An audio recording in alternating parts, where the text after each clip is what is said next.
Здравствуйте! В государстве Алания 18 часов и в прямом эфире информационный выпуск сегодня. С вами Ирина Кусраева и вот главные темы дня. Дорэкспострой работает в усиленном режиме. Высокогорное село Синагур и Карзман в ближайшее время будет восстановлено дорожное сообщение. Духовное самоочищение. У православных христиан начался Великий пост. Новости из мира спорта. На ГТР Каир возобновляется передача «Спортив Ондуни», где будут вещать об успехах осетинских спортсменов.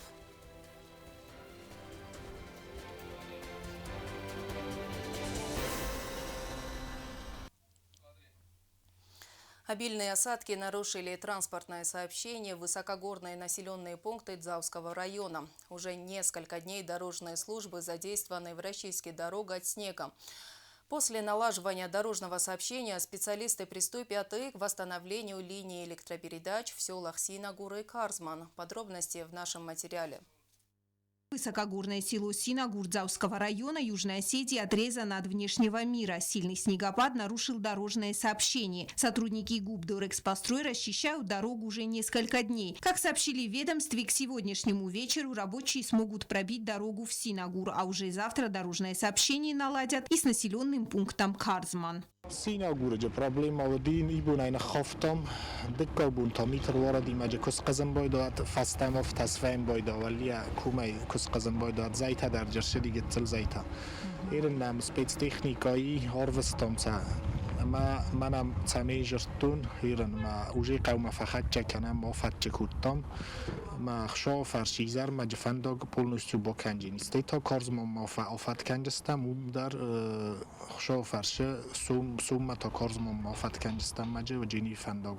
Сильные осадки повредили и линии электропередач. Работы по восстановлению электроснабжения начнутся сразу после того, как расчистят дорогу. Как отметили в ведомстве, за последние дни дорожными службами проделан большой объем работ на Транскавказской автомагистрали. На трассу сошли лавины. Службам пришлось работать почти круглые сутки, чтобы за короткое время возобновить транспортное сообщение.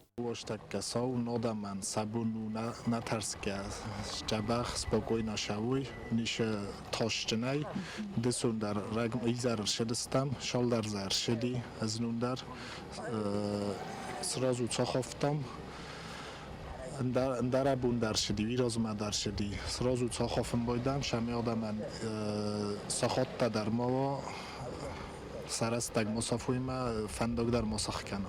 Алан Габараев поблагодарил сотрудников дорожных служб за ответственный подход к работе. خیشان ایفنده بوزنگ زاغن ویاس فکس توی ففده بون کود توی ای بون آفزر شدی آدنا وریمن نار شدی آفزای ایو دیتنخی گالریا تونیلی ینگته ایو 6 متر اشت فلدر و دیزای مرتن دست ساخت رایسو میزر مکود توی خوف کرد لینی گورنا پرولی درافتا ویاس میچر واردی ما کوشتا راف دستوی سخی تنگ خورس تنگ سشرم بون بیره. Работы велись и по расчистке дорог в районные центры. Удалось обеспечить бесперебойное движение транспорта.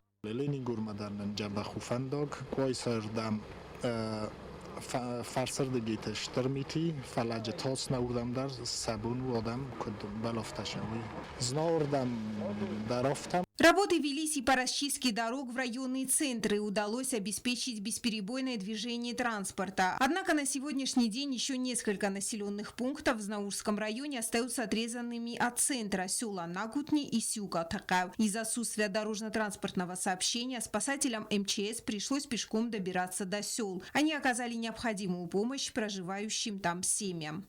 Яна Плиева, Регина Черткоева, Рауль Гочев. Информационный выпуск сегодня. Работники охранного предприятия «Ирбис» Южной Осетии получат причитающую им заработную плату за 2 месяца уже на этой неделе. Об этом сообщил исполняющий обязанности начальника ведомства Николай Кабисов. Сегодня работники предприятия собрались у здания правительства республики. Они отметили, что не получили зарплату за январь. Руководитель ведомства пояснил, задержка зарплаты получилась из-за того, что вовремя не были подготовлены необходимые документы. По его словам, руководством республики уже приняты меры для выплаты задолженности сотрудникам охранного предприятия. Финбалдестам премьер-министрима Константин Хасановичима Тинджабахнароисто на проблему бомбарсто Вонестен вертосту одан ройшесте самест шперане канод мойрамбуна. Йохосагис вибидагма ирен рост кузагана мад гахатта дар камдар мохригедар таколен песте насайрастагл насоростом. Оше дуабон комар бодам юлдар каймен балудоима معاش قد قام اسکت جاکنم شمه جاخم проблемота сумбун мола. Для православных христиан начался Великий пост, самый строгий и продолжительный из всех 4 постов, установленных православной церковью. Это время покаяния, примирения с ближними и очищения души. Великий пост был установлен христианами в память о том, что Иисус Христос 40 дней постился в пустыне. Соблюдая пост, верующие готовятся с чистой душой и телом встретить главный праздник в православии – Пасху. Сколько продлится пост и как правильно его соблюдать, расскажет наш корреспондент Эльвира Тибилова. Начало Великого Поста самое строгое. Первый день разрешается употреблять только хлеб и воду. Постящиеся на 7 недель отказываются от пищи животного происхождения, мясомолочных продуктов, яиц, сдобы. Рыба считается постным продуктом, но разрешена только на Благовещение 22 марта и вербное воскресенье 9 апреля. При желании в эти дни можно употреблять и другие морепродукты. Самое главное, во время Великого Поста важно не только соблюдать ограничения в пище, но и молиться, регулярно посещать храмы, отказаться от увеселительных мероприятий. Первым долгом Великий пост – это ограничение духовное, то есть это сосредоточенность на собственной личности, на собственном духовном развитии. Это первое обязательное. Что это такое? В 2 словах можно сказать, что человек в эти дни должен ограничить себя от всякого зла. Первым долгом особенно. То есть как бы человек выступает в поход на войну с собственным грехом, духовным своим грехом, первым долгом. И этот человек должен очень строго относиться к себе вот в эти дни. И самое важное – это не злиться, не раздражаться, не осуждать ближнего. Вот это самое главное.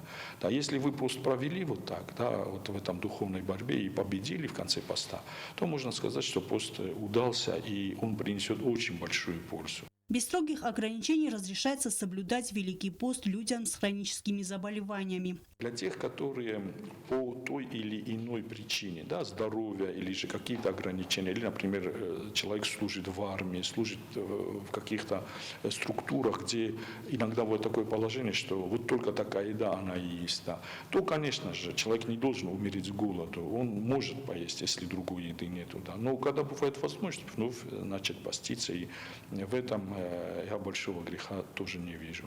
Если человек по состоянию здоровья, у него ограничения, да, то есть ему надо принимать обязательно какую-то пищу, которая не входит в постную пищу, то он может прийти к священнику в любой момент в храм и здесь посоветоваться, проконсультироваться, и мы всегда поможем. С сегодняшнего дня начинаются великопостные службы. Одни из самых главных проводятся первые 4 дня, когда читается канон покаяния. Особые службы проходят по субботам. Соблюдающим Великий пост необходимо их посещать. Во время Великого поста бывают особые службы. И вот, например, первая неделя поста, очень важные службы. Вот каждый день, понедельник, вторник, среда, четверг будет служиться канон Андрея Критского, покаянный. То есть, и это очень важно для всех тех, которые хотят поститься, для всех христиан. И я всем настоятельно советую не пропустить эти службы. 5 часов сегодня, вторник, среда, четверг. Да. И уже в субботу мы будем служить службу святого Феодора Тирона. Также, по словам отца Якова, со следующей недели начинаются службы, поминальные субботы, Лаус ГННТ. Эльвира Тибилова, Арнольд Харибов, Вера Цхавребова. Информационный выпуск сегодня. Сегодня исполняется 98 лет со дня рождения патриарха осетинской науки Нафиджу Сойта. Один из самых прославленных осетин современности. Человек, чьи заслуги перед нашим народом неоценимы. Народный писатель Осетии, поэт, драматург, публицист, литературовед, переводчик, академик. Имя Нафиджу Сойта известно далеко за пределами Осетии. Его работы пользуются особой популярностью в научном мире.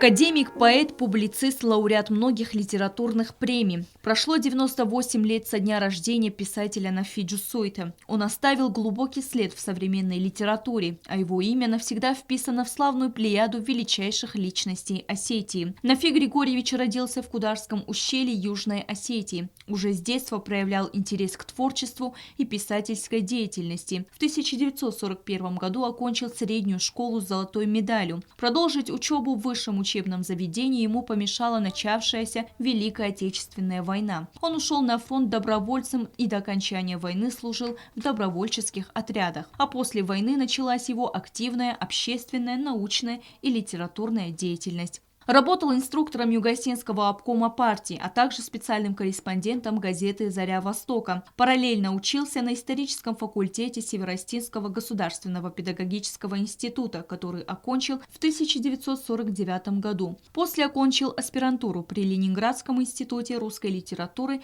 защитив кандидатскую диссертацию на тему Костахи-Тагуров и русская литература. В 1954 году стал работать заведующим отделом литературы и фольклора в научно-исследовательском институте имени Захара Ванеева. В 1968 году защитил докторскую диссертацию «История осетинской литературы до революционного периода». Нафиджу Сойте является автором более 400 научных работ и 12 монографий. В 1949 году была издана первая книга его стихов «Сердце солдата». Далее последовали другие сборники «Слово сердца», «Лирика», «Думы Осетии» и другие, а также повесть «Солнцеворот», романы «Кровь предков» и «12 ран как одна». Нафиджу Сойте является автором словаря литературных терминов. Перевел на осетинский язык русских, украинских, грузинских классиков, в том числе на осетинский язык роман Пушкина Евгений Онегин. Нафи внес большой вклад и в становление независимости Южной Осетии. Он неоднократно избирался депутатом городского и областного советов народных депутатов бывшей Юго-Осетинской автономной области, а также парламента Республики Южная Осетия 2 и 4 созывов. В 1984 году был удостоен ордена «Знак почета СССР». Является кавалером ордена Уасамунга. Всю свою жизнь Нафи Григорьевич посвятил осетинской науке, творчеству и литературной деятельности. Заслуги выдающегося писателя предстоит еще оценить. Стелла Бязарова, Вера Схавребова. Информационный выпуск сегодня. Сетка вещания ГТРКИ расширяется. В эфире нашего телеканала вновь будет транслироваться спортивная передача Батрадзе Хуриева. Мой коллега будет рассказывать телезрителям о достижениях осетинских спортсменов, проходящих турнирах и соревнованиях. В программе будут принимать участие и сами спортсмены и их тренеры. Подробности в репортаже Анжелы Кукоевой. После продолжительного перерыва снова возобновятся выпуски телепередачи «Спортив Ондуни» под авторством журналиста, спортивного обозревателя Батрадзе Хуриева. Передача будет повествовать не только о достижениях юго-осетинских спортсменов, но и о проблемах, с которыми они сталкиваются. Sportsmente nuj rozengort kenam nugentestetam. Rogenam noldis sportivo nolevert me kudzunam автоматон республике бире спорторжетейс кестан калмекесенс самецен родисам республикаец спортивон сотацан судун тхей варахтарай. На съемки телепередачи будут приглашать как самих спортсменов, так и их тренеров. В эфире будут разбирать значимые события в мире отечественного спорта. Кезарнага хундстамна тренертдар стей хорзентестата республика ти кац спортсмен теннис. Будундар нолевардмов дисистам спорт историдар умазагам ц спорта хостанамисна Vedun kut fazendeste, kadroidet tu jorgen. Wat ze sporten gezegd, chiudis verzog trainer, maar hoe dat het gezond gekend is, dan telekesteten. По словам Батрадзе Хуриева, с раннего возраста он сам проявлял интерес к спорту, занимался вольной борьбой, однако по стечению обстоятельств выбрал профессию журналиста. Тогда и начал освещать спортивные новости, а впоследствии зародилась идея готовить передачу о спортсменах, которые прославляют нашу республику. Анжела Кукоева, Азамат Кудзе, Вера Схавребова. Информационный выпуск сегодня. И в продолжение спортивной темы. Ко Дню защитника Отечества во Дворце детского творчества прошли соревнования по тхэквондо. В последнее время этот вид спорта набирает все большую популярность среди нашего населения. Несмотря на то, что клуб был открыт 2 года назад, юные спортсмены нередко радуют своими успехами, в том числе и за пределами республики. Сюжет Агунды Гобозовой.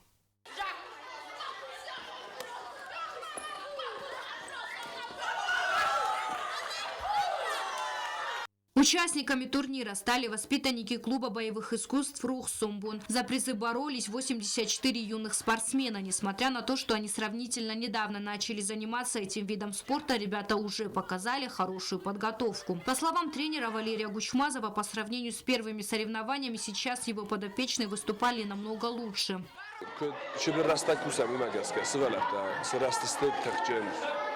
Definitivamente solo bundar se vale para saber tagar na afta zarda bina shail trainerów potem kuseć stachiłem zelesel khajor dar mesela często budu jastak ben boyda tarkay opusun boydonç sa texnik ölme hemen obununam o şehir estasın dikkat taston nakhima khusariyestune ma tsaqamç naman ge shamay sa khimidak razuy shamay shfatre fokanen boydonç fakusun boydonç sakhiyel Avş zone jinata kod poydo kanen, kodus abons poydo kanen. Avdun bomboruy havi fenuy katsın jlar ne darabut gotay svadudunda. Okoda kanoy bopusoysa. Недавно воспитанники клуба впервые приняли участие в соревнованиях за пределами республики. Больших успехов они добились в Северной Осетии, где из 14 весовых категорий стали победителями в 8. Чохстом, хостом, сварата вокостуй. Тхченджадах умдар тренерთა чивст ройгундай бозодсты, фадиснел культуй, фашинел культуй. Ма дортардар ошиос, шофарши фадам шами орахтар тама охизохискануй, ма фалтаркануй. Провести соревнования Валерию Гучмазову помогли североостинские тренеры. Они выполняли судейскую работу. Делегацию возглавил Аслан Ходов, который является президентом Федерации по тхэквондо Южной Осетии. Дети характерные здесь в Южной Осетии. Время, вот они были недавно у нас, где-то месяца 3 назад, наверное, были у нас во Владикавказе. Там мы выступали, и уровень, прогресс идет очень хороший. Дети молодцы, характер. Первым делом характер. Выезжать будем вместе и на всероссийские. Ну, изначально у нас республиканские соревнования, всероссийские, там у нас Россия. И в дальнейшем Европа, мира, если у нас будет, да, и СКАФО, да, само собой. Победители и призеры турнира были награждены медалями и почетными грамотами. Клуб боевых искусств открылся в сентябре 2021 года. Как отметил тренер Валерий Гучмазов, в этом деле ему большую помощь оказало руководство Дворца детского творчества. Для тренировок спортсменам предоставили актовый зал Дворца. Здесь же 2 раза прошли соревнования. Агунда Губозова, Батрат Хурьев, Арнольд Харебов. Информационный выпуск сегодня. А далее прогноз погоды на завтра, 28 февраля.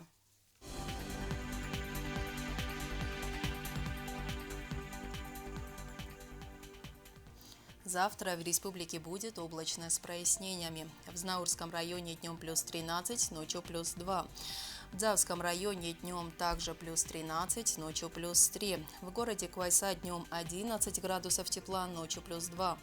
В Ленигорском районе днем плюс 15, ночью плюс 3. В столице республики в Цхинвале днем плюс 17, ночью плюс 1.